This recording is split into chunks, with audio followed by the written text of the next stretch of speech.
Bambu Lab actually fixed something. Not with a whole new printer, not with a $300 accessory, but with a $20 exhaust kit for the P2S. Now, the P2S already had a built-in HEPA and activated carbon filtration system, which honestly worked pretty well. But if you wanted to vent your printer outside through a window, you were kinda on your own. I remember watching Thomas over at Made with Layers literally cut a hole in the back of his P2S to add an external exhaust. It was hilarious to watch. But it also showed that for some people, this was a missing feature. Well, Bambu has an official solution. And here's the part that's actually pretty cool. They're offering this updated rear panel for free for early adopters. And if you bought a newer P2S, you probably already have the updated rear panel installed. But if you have an older unit, you can request the updated panel as a complimentary option. So you don't even have to pay for it. Both versions technically work with the exhaust kit, but the updated panel is optimized for better airflow and exhaust efficiency, so I went that route. So before ordering, you will want to check which rear panel you have. Bambu has a guide on their wiki that walks you through it, but realistically, it's super simple. I have both panels right here, and you can see that on this side, we have a sticker covering up some grates. If you already have the updated panel, you just need the exhaust kit. And if you've just got the original panel, you can still install this kit for probably some lesser performance. Honestly, I love when companies do this instead of just saying, sorry, buy a new printer. So today we're installing the kit. I'll show you how it integrates into the firmware because that part is actually pretty slick. And yes, I'm absolutely installing an extra carbon filter because it wouldn't be a Rad Dad upgrade video if we didn't make it slightly overkill. Let's get into it. Now, the P2S has been an awesome printer for me, but I did get some comments from people about the lack of an external exhaust option.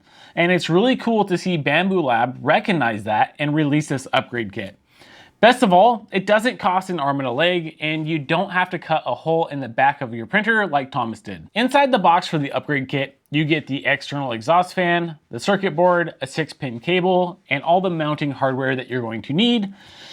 But what's missing though is the housing. So you are gonna have to print this yourself. I wanted some heat resistance for mine, so I printed mine in Bambu Lab's PETG High Flow. And to speed things up, I printed half of it on my P2S and the other half on my P1S. Now let's talk about the extra carbon. Activated carbon isn't just regular charcoal. It has millions of tiny pores which gives it an insane amount of surface area. When fumes from materials like ABS or nylon pass through it, the VOCs, the stuff that really smells and isn't great for you, actually stick to the surface of the carbon. It's not filtering particles like HEPA does. HEPA handles the fine particles. Activated carbon handles the smells and the chemical vapors. That's why when combining the two works so well in enclosed 3D printers. I found this extra carbon box design over on MakerWorld from the user SBSTN. I'll link that below along with the activated carbon that I'm using. Installation itself is pretty straightforward. Bambu has a full write-up on their wiki and even a dedicated install video. In the download files, there's also an option to mount a proper duct so you can vent it fully outside. That's not something that I'm gonna be doing. I'm mainly just looking to increase filtration with the added carbon. Now let's start putting this all together. First off, I started by removing the supports from the prints.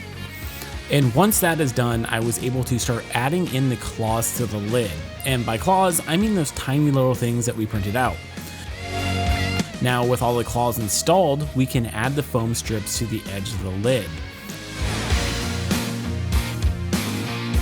I am happy to see that there is foam that gets added to the bottom of the case that will help reduce any vibrations from the fan. Plug the fan into the PCB board, it's only gonna fit in the one connection. This does have me wonder though, what's the purpose of that other connector? Place the fan label side down, because the last thing we wanna do is reverse the airflow and push air inside of the printer.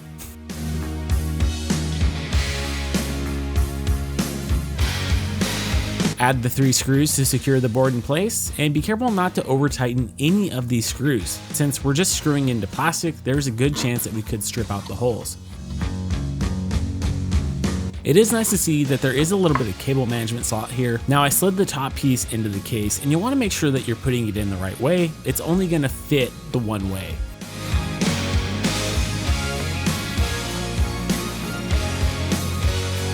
Add some screws to lock it down.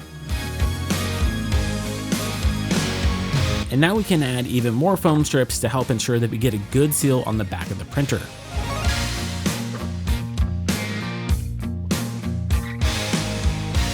This box to hold the activated carbon came out quite good, and I printed this in Polymaker's HT-PLA over on my Prusa Core 1.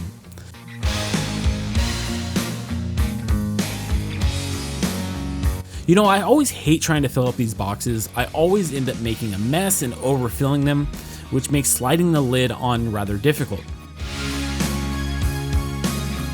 Now we can put the new filter box in the case and we can attach it to the back of the printer by sliding it in.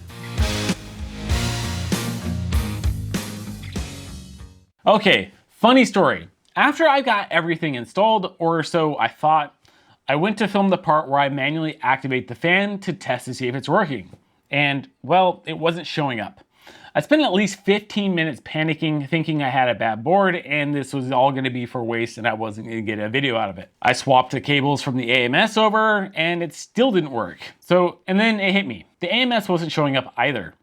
I had forgotten to plug the filament buffer back in, and once I reinstalled that, everything worked perfectly. Have you ever had one of those moments? Let me know down in the comments below so I don't feel alone here. Okay, so now that we can confirm that it's working, we can come to the controls. Air conditioning, and we can see exhaust right here. So we can go on, we can turn it on if we want. And it is quite a bit loud at 100%. I'm just gonna turn that off. But now we have a fun setting here in the settings, print options. Purify air at print in. We can now change it from internal circulation to exhaust if we wanted to. So now I think it's really cool how Bambu Lab has integrated this in directly into the firmware so it automatically works and you don't have to mess around with that. I really do like that. Now, who's this going to be for? Well, anybody who wants to take that air filtration to the next level, this is a good option for that.